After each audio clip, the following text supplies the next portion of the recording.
I want Iran to be a wonderful, great, happy country, but they can't have a nuclear weapon. And we're negotiating with them on Saturday. We have a big meeting with them.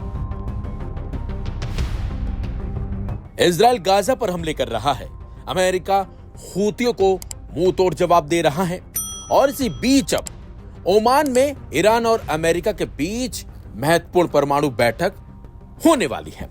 लेकिन उससे कुछ ही घंटों पहले राष्ट्रपति Donald Trump ने शांतिपूर्ण भविष्य की आशा व्यक्त करते हुए घोषणा की है कि ईरान के पास परमाणु हथियार नहीं हो सकते।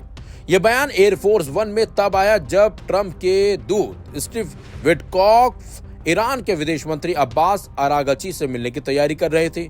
तनाव बढ़ने और दांव पहले से ही कहीं ज्यादा बढ़ जाने के साथ क्या ये कार्रवाई से पहले अमेरिका की अंतिम चेतावनी ईरान को हो सकती है?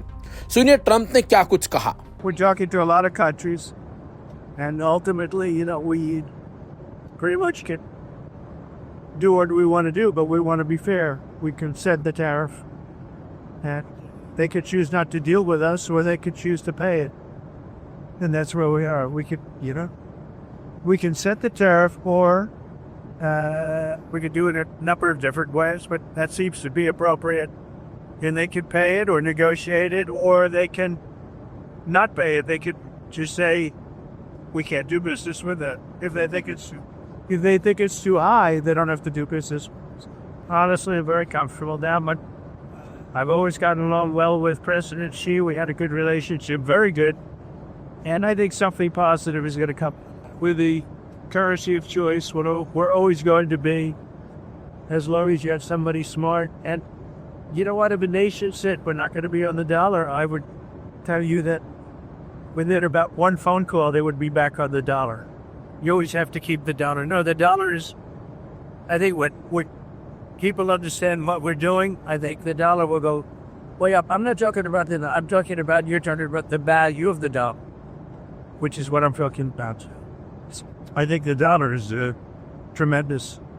It's going to be stronger than ever. अमेरिकी राष्ट्रपति ने कहा कि वो कूटनीतिक समाधान को प्राथमिकता देते हैं, लेकिन चेतावनी दी कि अगर वार्ता अच्छी तरह से नहीं हुई तो ईरान को बड़े खतरे का सामना करना पड़ेगा।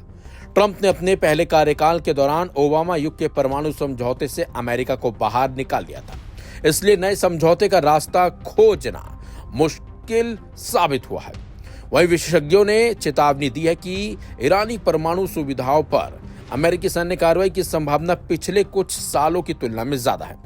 फिलहाल अब ऐसे में देखना होगा कि दोनों देशों के बीच वार्ता के बाद क्या समाधान निकलता है। लेकिन अगर वार्ता असफल रही तो क्या जिस तरीके की अमेरिका चेतावनी ईरान को दे रहा है उसका कुछ असर बाद में दिखेगा या नहीं, ये भी एक देखने वाली बात होगी।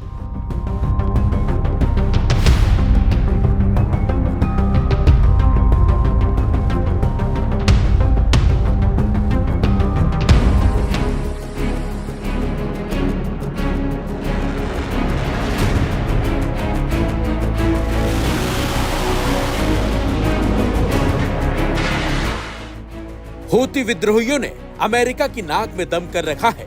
एक तरफ अमेरिकी राष्ट्रपति ईरान और हूतियों को लगातार धमकी दे रहे हैं, तो इसी बीच हूती विद्रोहियों ने अचानक से एक बार फिर हमला करके अमेरिका और राष्ट्रपति ट्रंप की नींद उड़ा दी है।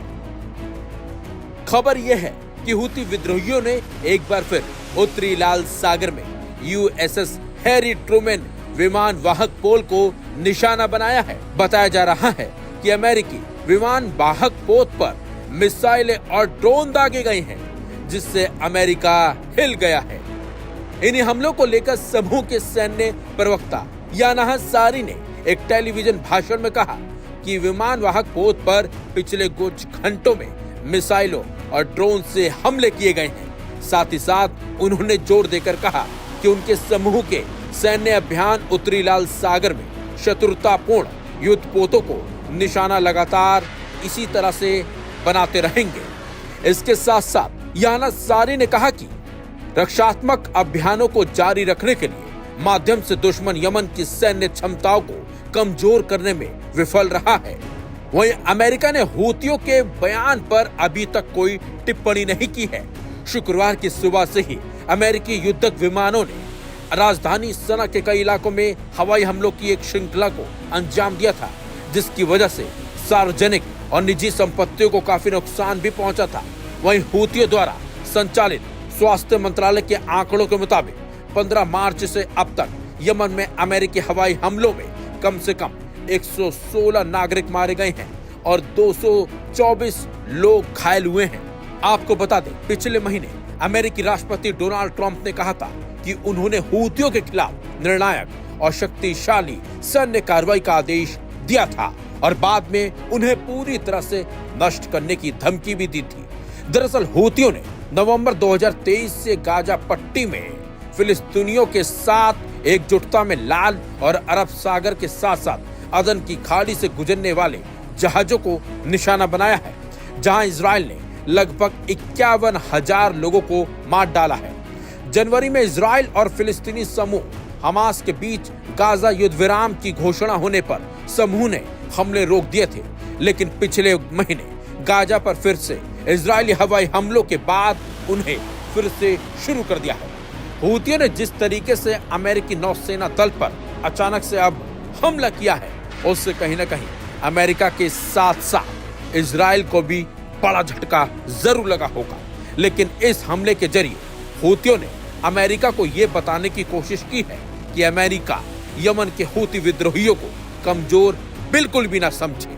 फिलहाल अब देखना यह भी काफी दिलचस्प होगा कि अमेरिका हूती विद्रोहियों के हमलों का क्या और किस तरीके से जवाब देते हैं। लेकिन जिस तरीके से हूती विद्रोहियों ने अमेरिका की नौसेना पर हमला किया है, उससे तो साफ है कि हूती विद्रोही लगातार इस तरीके के हमले करके ये बताना चाहते हैं कि वो किसी से भी कमजोर नहीं है, कहीं से भी कमजोर नहीं है और वो अमेरिका को मुंह तोड़ जवाब लगातार दे भी रहे हैं। बने रहिए लाइव हिंदुस्तान के साथ।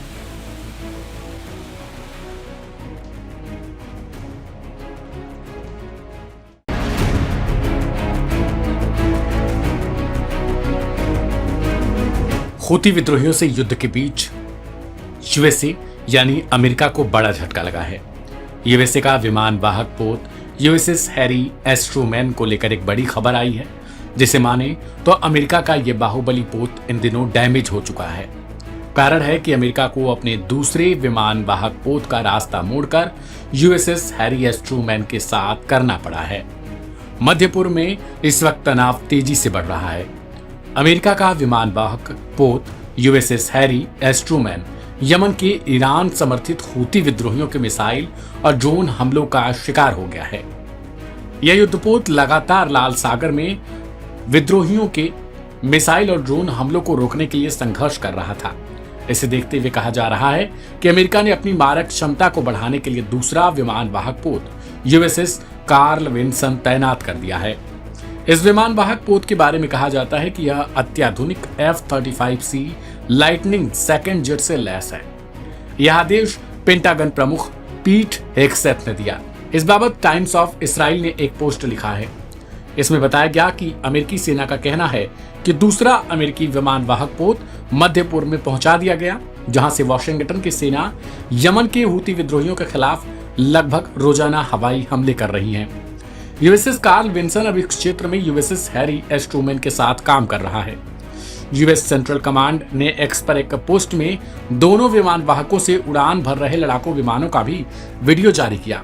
गौरतलब है कि पेंटागन ने कुछ हफ्ते पहले ये घोषणा की थी कि वह मध्य पूर्व में अमेरिकी वाहकों की संख्या बढ़ाकर 2 करने वाला है। मार्च में ईरान समर्थित हूती विद्रोहियों के खिलाफ अपने हवाई अभियान हमले तेज करने के बाद अमेरिका लगातार लाल सागर में अपने जहाजों पर होने वाले हमलों से बचने का उपाय कर रहा है। लेकिन हूतियों ने साफ कह दिया है कि वे तब तक नहीं मानेंगे जब तक गाजा का सही से न्याय नहीं हो जाएगा।